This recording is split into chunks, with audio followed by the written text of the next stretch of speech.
Bitcoin held above $93,000 on Thursday, with major tokens gaining up to 5%. Some traders warned the move could be a fake-out, noting that volatility across the market remains high. One trader said the short-term structure has shifted into a choppy pullback, and markets are watching whether Bitcoin can stabilize within the $90,000 to $91,000 support zone.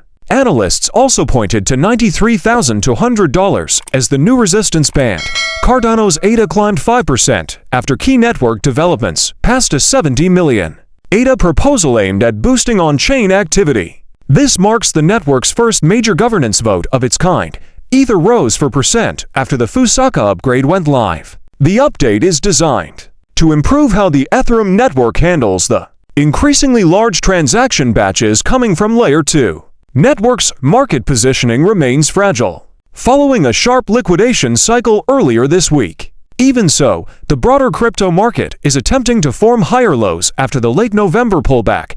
On December 3rd, Bitcoin briefly broke above $93,000 before quickly giving back its gains. Bitfinex analysts described the pattern as a potential fake breakout, adding that the market is still searching for stability in the current support range. ETF flows continued their recent trend. Bitcoin funds saw $58.5 million in inflows, while Ether products recorded $9.9 million in outflows. Analysts say this reflects a continued preference for Bitcoin exposure during periods of macroeconomic uncertainty. Macro signals also influence sentiment. U.S. President Donald Trump indicated plans to exercise tighter control over the Federal Reserve through upcoming personnel decisions. He said he expects to announce a Fed chair nominee early next year and has repeatedly suggested Kevin Hassett as his preferred candidate. Hassett is widely viewed as more dovish and supportive of lower interest rates. Markets have begun pricing in the possibility of a more accommodative Federal Reserve stance in 2025.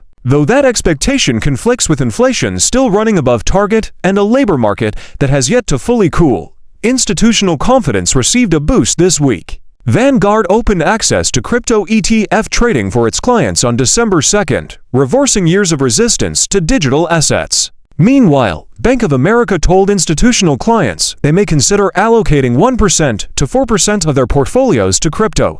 The broader crypto market cap has climbed to $3.15 trillion, forming a higher local peak and suggesting early signs of trend development, though caution remains below the $3.38 trillion market cap threshold.